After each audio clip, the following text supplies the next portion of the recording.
The boardroom on the 40th floor of Cho Tower, overlooking Midtown Manhattan, had glass walls for a reason. Everyone could see in. Everyone could see out. And on the Tuesday morning that Elena Cross's career ended, everyone saw everything. 23 investors sat around the table.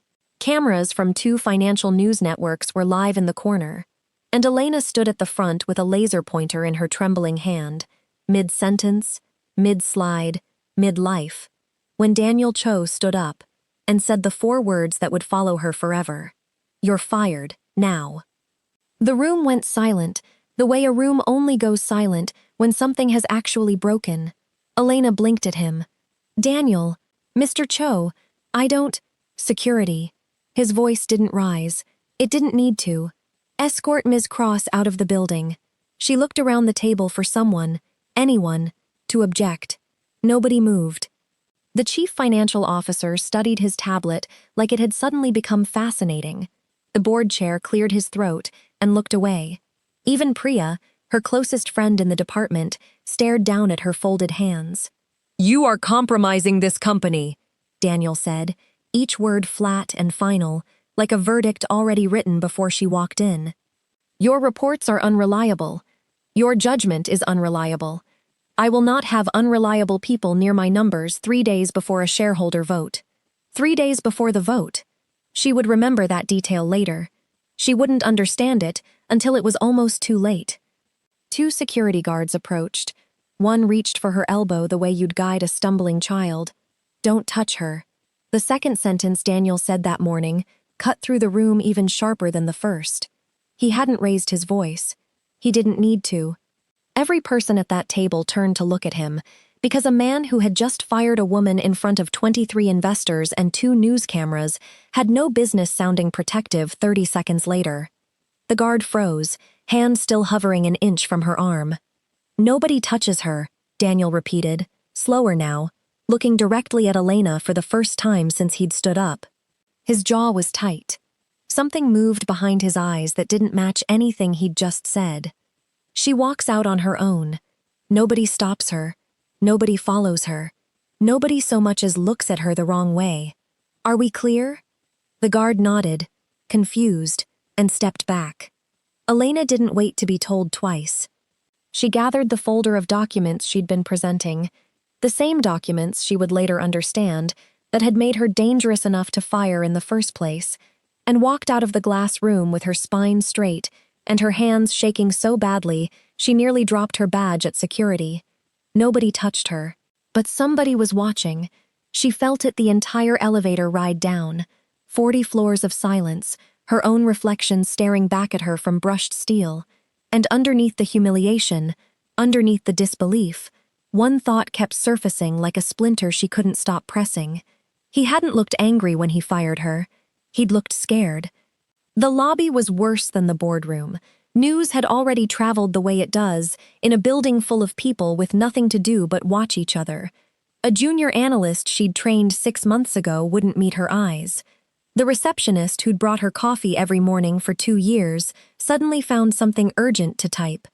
Elena walked the length of the marble floor with her chin up and her badge clutched so tightly the plastic edge cut into her palm, and she did not let herself run until the revolving door spat her out onto the sidewalk and the cold air hit her face like a slap she'd been bracing for since the elevator doors opened. She stood on the curb for a full minute, unable to make her legs decide which direction home was. Across the street, a black sedan idled at the corner, engine running, windows tinted dark enough that she couldn't tell if anyone was inside it, or if she was simply losing her mind on the worst afternoon of her professional life. It pulled away the moment she looked directly at it. That was the first sign. She wouldn't understand it was a sign until much later. Her phone was already buzzing before she'd gone 2 blocks. Colleagues, a reporter from a finance blog who'd apparently gotten her number from somewhere, a text from her mother asking why her name was trending. Elena silenced it all and walked the 30 blocks home to Harlem instead of taking the train, because she needed the cold and the noise and the anonymity of a city that didn't care who she used to be by 9 that morning. She'd worked too hard, clawed her way up from a scholarship at Howard and 2 unpaid internships nobody warned her would still leave her broke, to have it end like this, on a phone screen, in a comment section, decided by strangers who'd never once had to prove themselves twice as hard just to be considered equally qualified. By the time Elena got home that night, the video was already online. Someone in the boardroom had filmed it on their phone. 14,000 views by 6 p.m. The comments were exactly what she expected. Cruel, gleeful, 100 strangers deciding they understood her entire life from 90 seconds of footage. She didn't cry. She was too busy being confused. Because nothing about it made sense. Elena Cross did not make mistakes.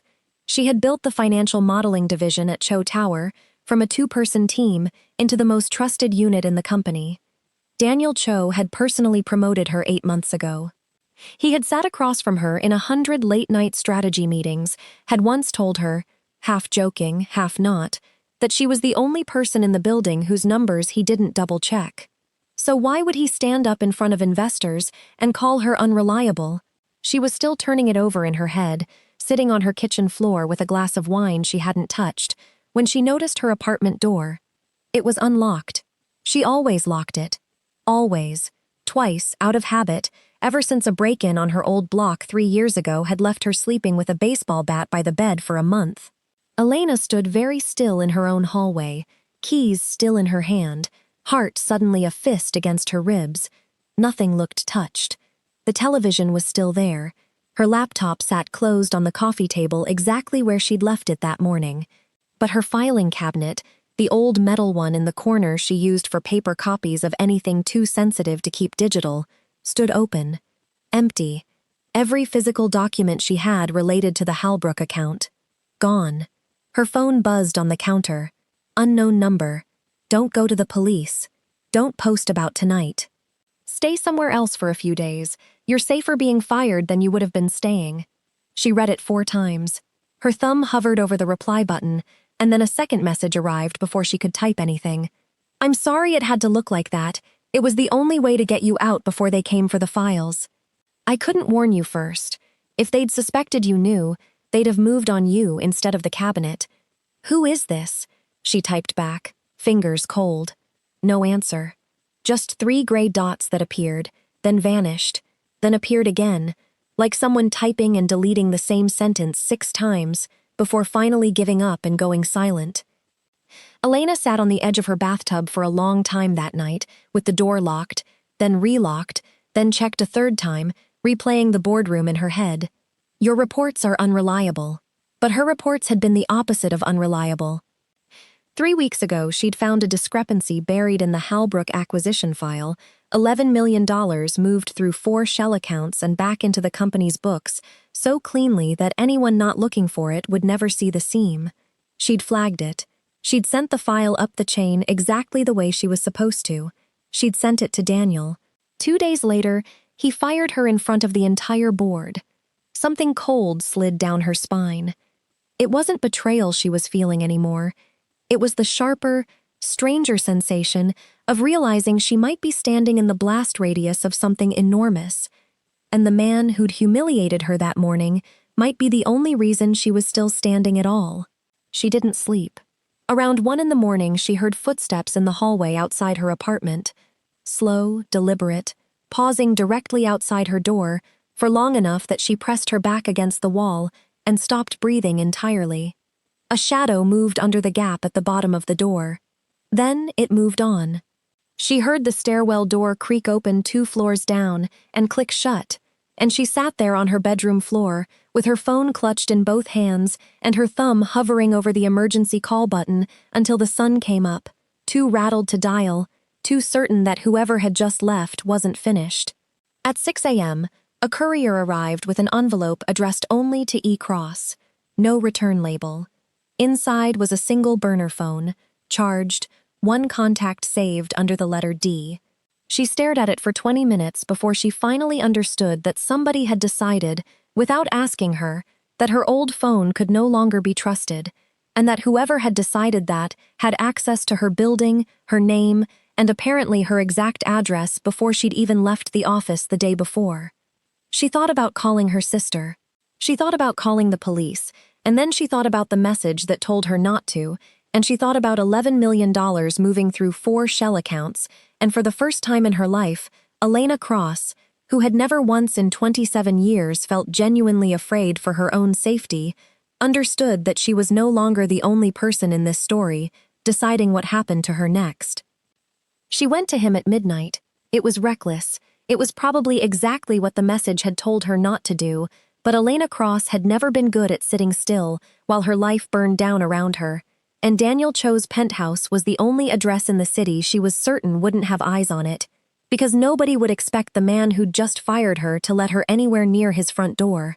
He opened it before she knocked twice, like he'd been standing there, waiting. "You shouldn't be here," he said, but he stepped aside to let her in anyway. His penthouse looked like nobody actually lived in it. Spotless, cold, the kind of space designed to be photographed rather than inhabited.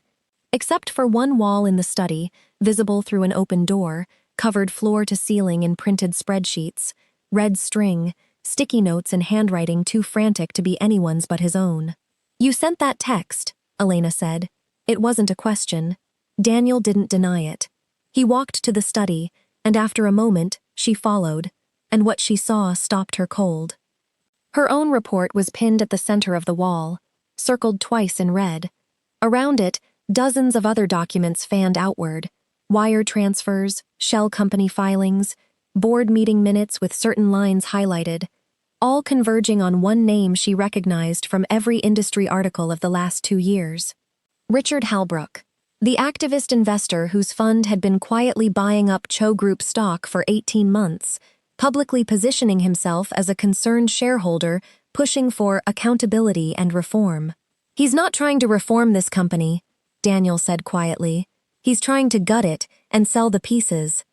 And the $11 million you found isn't an accounting error. It's the evidence trail he needs to manufacture a fraud scandal. Except he's not exposing fraud. He's creating it, planting it in our books, timing it perfectly, so that 3 days from now, when the shareholder vote happens, the board panics and hands him control to clean house." Elena's mouth had gone dry. "Then why fire me? I found it. I could have helped you stop it.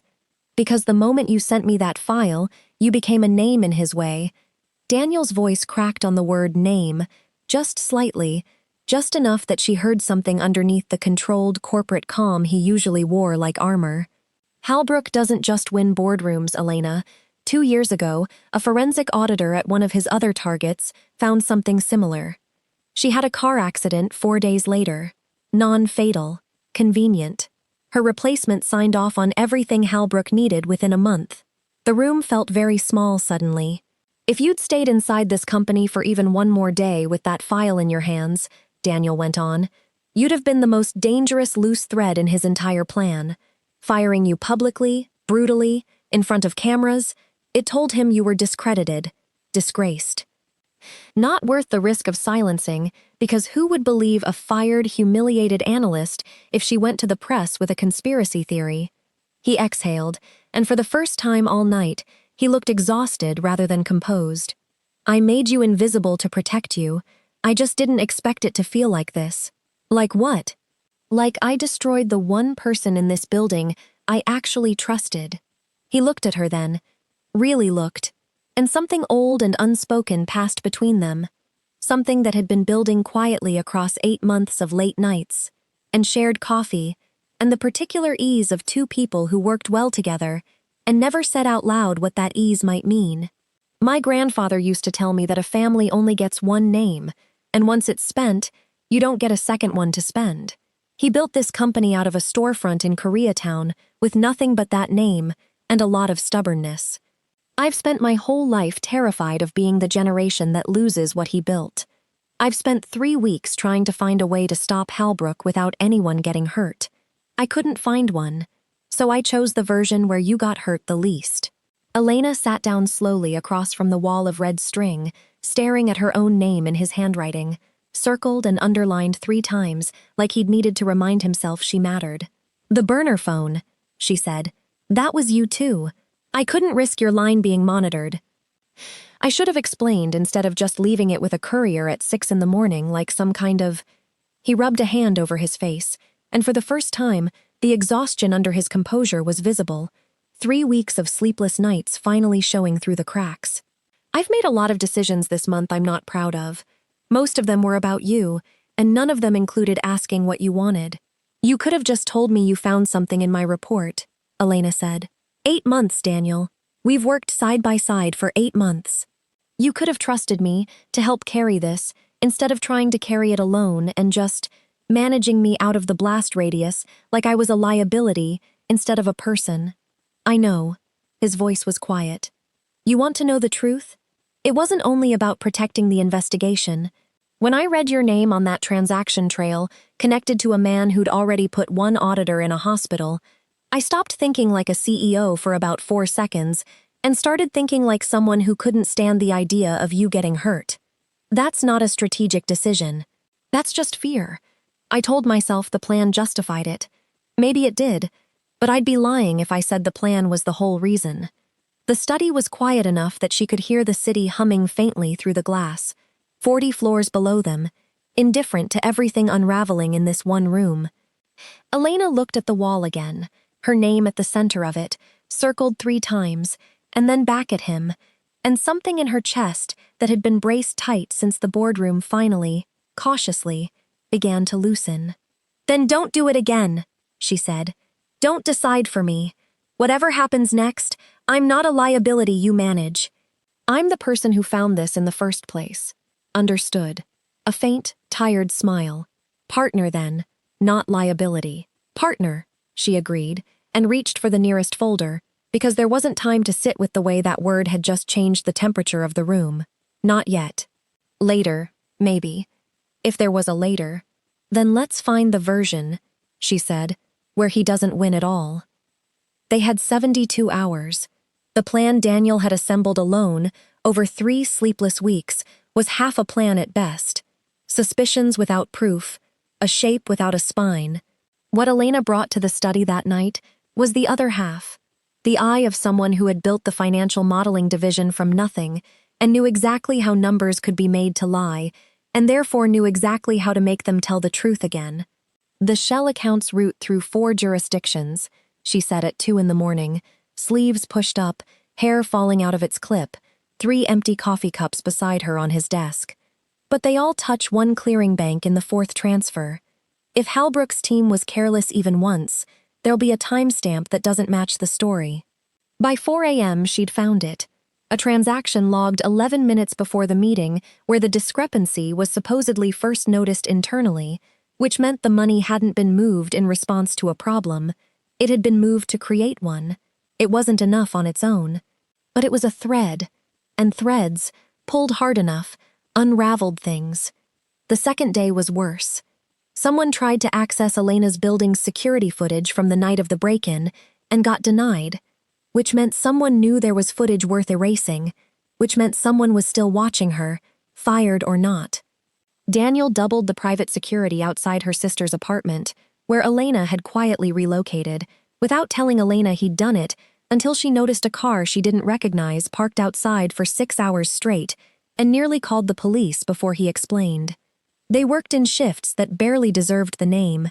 Elena mapped the shell accounts by hand on a whiteboard Daniel had delivered to his own study at midnight, color-coding each jurisdiction while he cross-referenced board meeting minutes going back 14 months, searching for the exact moment Halbrook's fund had first requested a seat at the table.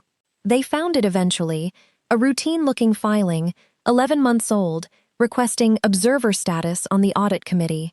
Routine, except that the audit committee was the one body in the company with legal access to the same financial systems where the shell accounts eventually surfaced. Halbrook hadn't just planned the fraud, he'd spent almost a year quietly maneuvering himself close enough to plant it. He's patient, Elena said, staring at the filing date. That's what makes him different from anyone I've dealt with before. He's not some caricature twirling a mustache in a back room. He built this the way you'd build a real investment thesis. Slow, legal-looking, boring enough that nobody would think to ask questions until it was already working. That's what makes him dangerous, Daniel agreed. People expect villains to look like villains. Halbrook looks like every other name on a shareholder registry. The only thing that gives him away is the timeline itself, and timelines don't lie, even when people do. "You can't keep doing that," she told him over the phone, equal parts furious and something warmer she wasn't ready to name. "Deciding what I need to know to feel safe." "You're right," Daniel said. "I'm sorry. Old habit. I protect things by controlling them. I'm working on it. Work faster. We have 40 hours. The third obstacle wasn't a person at all. It was simply time. The oldest and least merciful antagonist there was. The clearing bank that held the proof required a subpoena to release records on that kind of timeline, and no judge would grant one on the word of a fired analyst and a CEO who, on paper, still looked like he might be covering for his own company's fraud. Every door they tried led back to the same wall. They had a truth nobody with power was willing to verify in time. It was Priya, Elena's old friend from the department, the one who'd stared at her folded hands in the boardroom and hated herself for it every hour since, who found the crack in the wall. She'd been quietly copying internal Cho group emails onto a personal drive for a week, terrified and uncertain what she was even looking for, until she found a calendar invite from Halbrook's assistant to 2 Cho group board members. A dinner, 8 days before the discovery of the fraud. Nothing illegal about a dinner. But paired with the transaction timestamp, paired with Elena's original report, paired with the timeline Daniel had mapped across his study wall, it was enough of a pattern that even a skeptical judge might not be able to look away. "I should have said something in that room," Priya told Elena, voice breaking over the phone. "I'm so sorry. I was scared." "You're helping now," Elena said. "That's what matters." At 11 p.m. on the second night, with 18 hours left before the vote, Daniel found Elena asleep, sitting upright at his desk, cheek against a stack of printouts, exhaustion having finally won the argument her willpower had been losing all week. He didn't wake her. He draped his own jacket over her shoulders and stood there a long moment, watching her breathe, thinking about how close he'd come to losing her to a stranger's car accident and a stranger's silence, and how he would burn the whole company down before he let that happen for real. She woke at 3 a.m. to find him still there, asleep in the chair across from her, exhausted past decorum, and for one unguarded moment, before either of them fully surfaced into the crisis waiting outside that room, neither of them moved to break it. Then her phone buzzed. Subpoena granted. Records incoming. The relief lasted 6 minutes. Priya called at 3:40, breathless, whispering like someone might hear her through the phone itself. "My badge got deactivated 10 minutes ago. I was still inside the building. I had to walk out past 2 security guards who wouldn't look at me. Elena, they wouldn't look at me, like they already knew something I didn't." "Are you safe? Where are you right now?" "In my car, in the parking garage. I don't—" A pause, static, the sound of an engine turning over. "There's a car by the exit. It's been sitting there since before I even got my things together. I don't think it's a coincidence." Daniel was already moving, already dialing the private security team that had been quietly shadowing Elena's sister's building for 2 days, redirecting 2 of them toward the garage before Priya had finished the sentence. "Stay on the phone with her," he told Elena, grabbing his coat. "Don't let her hang up until my people are in sight of that car." 6 of the longest minutes of Elena's life passed with Priya's shaking breath in her ear and Daniel's voice low and steady in the background, coordinating with people Elena had never met, in a company she no longer technically worked for, protecting a friend who'd only ever wanted to do her job well, and had ended up caught in the gears of something built to crush anyone standing too close to the truth. The black car pulled away without incident the moment Daniel's security detail rounded the corner. Nobody ever confirmed who'd been inside it. Nobody needed to. "They're testing how far they can reach," Daniel said afterward, jaw tight, staring out at the skyline like he could see Halbrook somewhere out there in it. "Which means they're worried. Which means we're close enough to actually hurt them. Or it means we're running out of time faster than we thought," Elena said. Both were true. The countdown had a shape now. 15 hours, and a fight still to win. The shareholder meeting was held in the same glass-walled boardroom where Elena had been fired 4 days earlier. This time, she wasn't presenting slides. She was standing in the hallway outside, badge revoked, technically trespassing, watching through the glass as Richard Halbrook stood at the head of the table in a suit that cost more than her old salary, smiling the smile of a man who believed he had already won. "The board has reviewed the discrepancies," Halbrook was saying, voice smooth as poured concrete. $11 million unaccounted for, discovered by an analyst who was subsequently terminated for, let's be honest, incompetence. I don't say this to be cruel. I say it because shareholders deserve a company where oversight isn't this fragile. I'm asking for an emergency restructuring vote, effective today. Daniel stood at the opposite end of the table.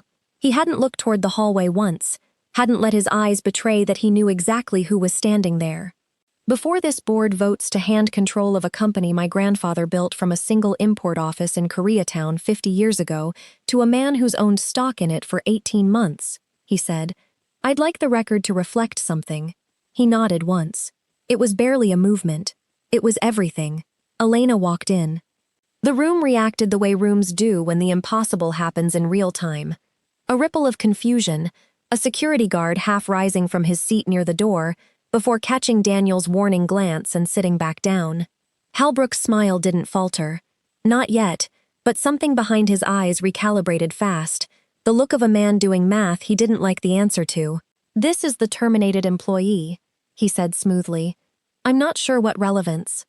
"The terminated employee," Elena said, setting a folder on the table with hands that had finally, blessedly, stopped shaking, found an 11-minute discrepancy between when this fraud was supposedly discovered internally and when the money was actually moved.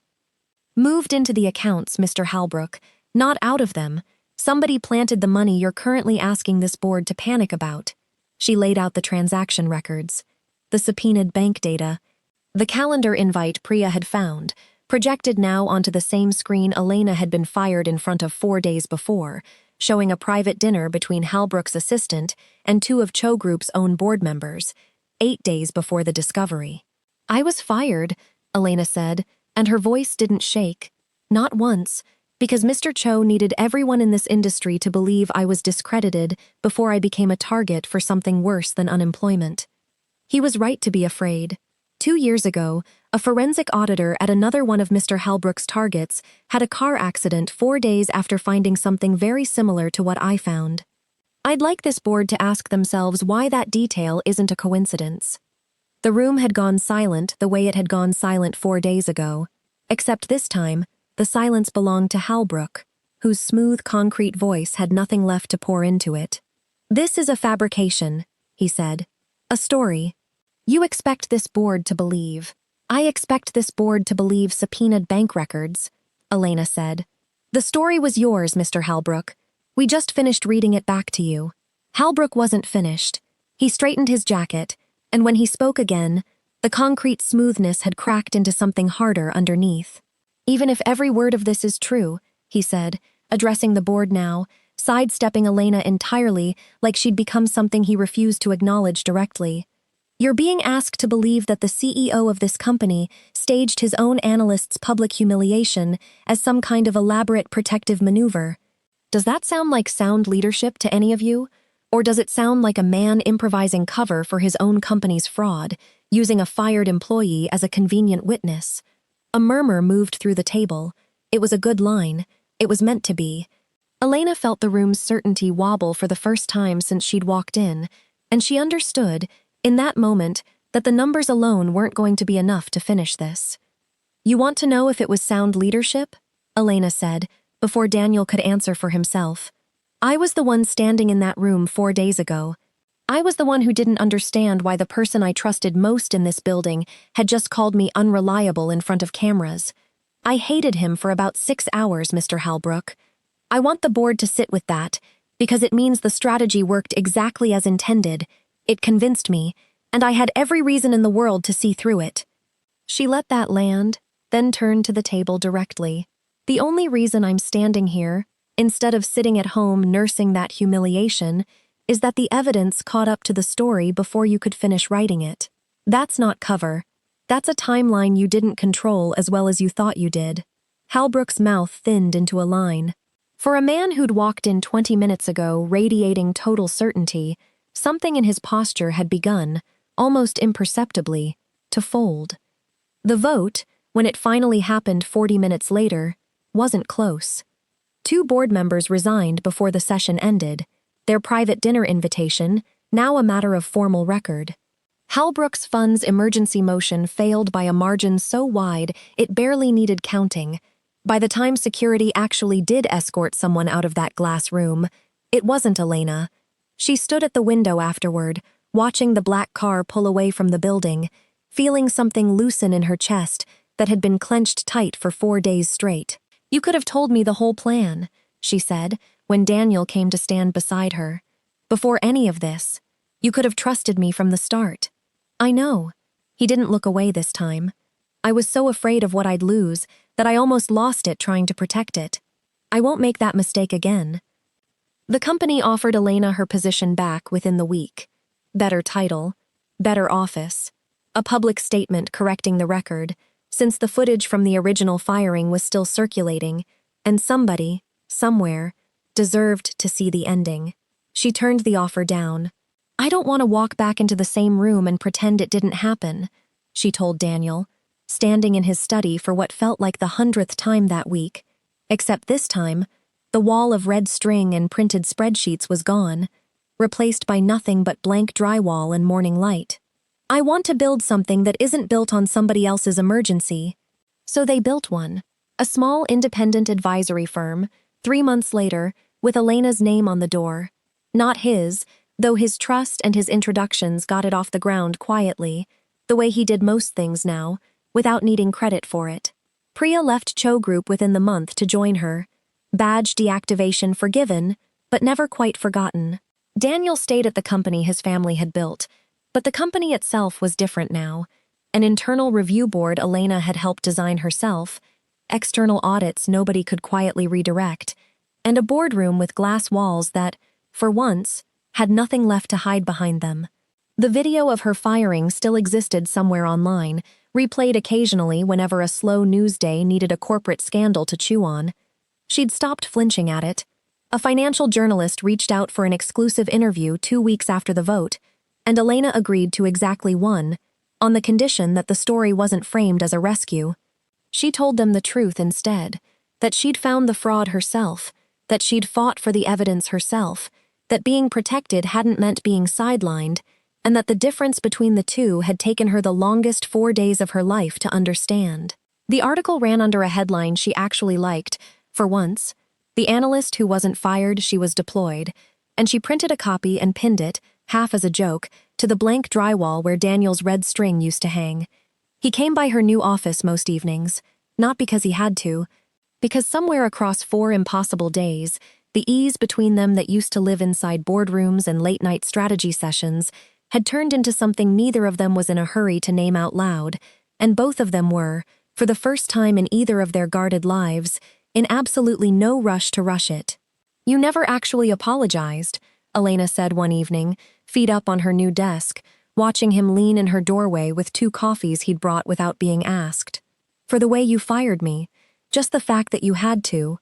"I'm not sorry I protected you," Daniel said. "I'm sorry it looked like I was tearing you down when I was actually the only person in that room fighting to keep you standing." "Nobody touches her," Elena repeated softly, the words that had followed her through 4 of the strangest days of her life. "You really thought that would keep me safe.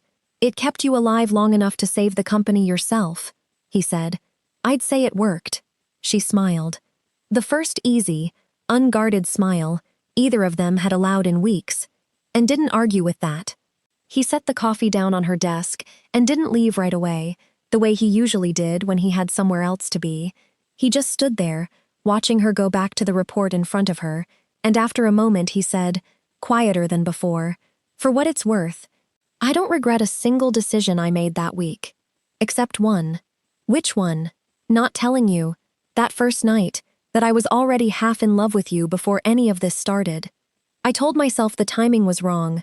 Then I told myself I'd lose you either way. So what did it matter?" "I'm done doing the math on that one now." Elena looked up slowly. Outside, the last of the afternoon light was sliding gold across the glass towers she used to walk past every morning on her way to a job that no longer existed, toward a life she hadn't planned for and wouldn't trade back for anything. She thought about the boardroom, the elevator, the unlocked door, the burner phone, the wall of red string with her name circled 3 times, like a promise he hadn't known how to say out loud yet. "You could have led with that," she said, instead of the 11-minute discrepancy. "I'm a numbers person," Daniel said. "I lead with what I can prove." "Prove it now, then." He crossed the small office in 3 steps, and this time, when he reached for her, nobody in the world was telling him not to touch her. Because for once, there was nothing left to protect her from. Outside her window, the city moved on the way cities do, indifferent to the fires that had nearly consumed 2 people and 50 years of a company an immigrant family had built on trust, 1 generation at a time. But inside that small office, something steadier was taking root. Not a rescue. Not a rewrite of the fairy tale where the ending is a wedding and the credits roll. Just 2 people who had been tested by something bigger than either of them and had chosen, every single day since, to keep choosing each other anyway. That, Elena had come to understand, was worth more than any boardroom ever could offer. And that's the end of today's story. If you enjoyed watching Elena and Daniel's journey, don't forget to smash that like button. It really helps this channel grow. If you're new here, hit subscribe and turn on notifications so you never miss the next story. Let me know in the comments what part of the story hit you the hardest, and should Elena and Daniel get a part 2? Thank you so much for watching till the end. I'll see you in the next one. Take care, and I'll catch you in the next story.